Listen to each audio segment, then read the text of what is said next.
Welcome back to Stronger After the Storm. One of the strange things about recovery after a heart attack is that normal life doesn't return all at once. It comes back in small moments. The first walk that feels comfortable again, the first day you feel a little stronger, and the first time you sit down in a cafe or restaurant and realise you're back out in the world. And eventually, for many of us, there's another small milestone. The first time you go out for a drink again. But when that moment arrives, it doesn't feel quite as simple as it used to. The first time back out. For me, the first time I went out anywhere after my heart attack wasn't a pub night or a casual drink with friends. It was something far more important. About 2 months after the heart attack, I travelled up to the city of Edinburgh for my eldest daughter's graduation ceremony at a grand building called the Usher Hall. I remember sitting there in the audience, watching her walk across the stage to receive her award, and I was overwhelmed by a thought that caught me completely off guard. Just a couple of months earlier, there was a very real chance I might not have been there at all.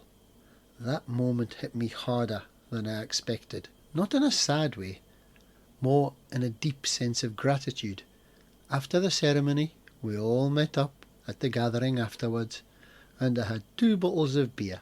Nothing dramatic, just a quiet moment with family, celebrating something important. But inside, I was very aware that I was experiencing something I might easily have missed. The Christmas Works night. The second time I went out was a few weeks later.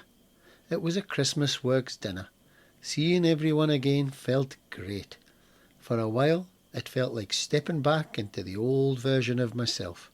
The conversations were the same, the laughs were the same, the familiar feeling of being out with the lads again. But that night something else crept in as well, a kind of euphoric feeling. Not just from the alcohol, from the simple fact that I was alive and able to be there. And if I'm honest, I had one too many too. Not dangerously so, but enough that the old habits briefly took over. Over the next few months, I noticed something interesting happening. Every now and then, when I went out, that same euphoric feeling would appear. It's hard to explain unless you've actually been through something similar.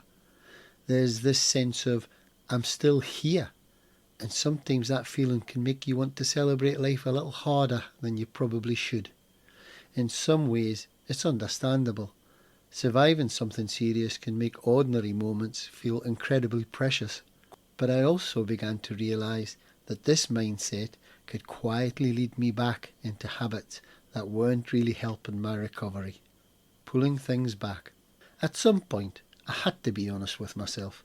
That euphoric feeling was understandable, but it wasn't something I could rely on as a guide. Recovery needed a steadier approach, so I started making small adjustments. I stopped going out casually as often. I became more deliberate about when I did, and sometimes I simply chose quieter evenings instead. Not because life was over, because I was learning to live it differently, learning new limits. One of the lessons that seems to appear again and again after a heart attack is this. You start to discover your limits in a new way. Not through fear, but through awareness. You realise that you can still enjoy life.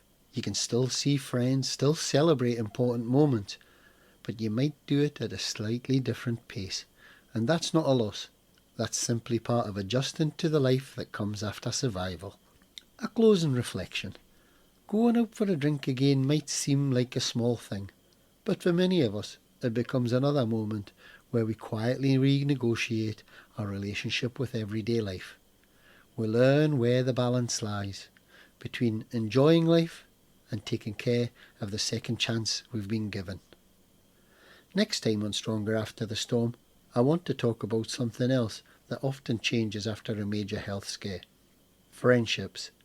Why some relationships fade after a heart attack, and why that can actually be okay. This is Stronger After the Storm. I'm Dougie. Thank you for listening, and I'll see you next time.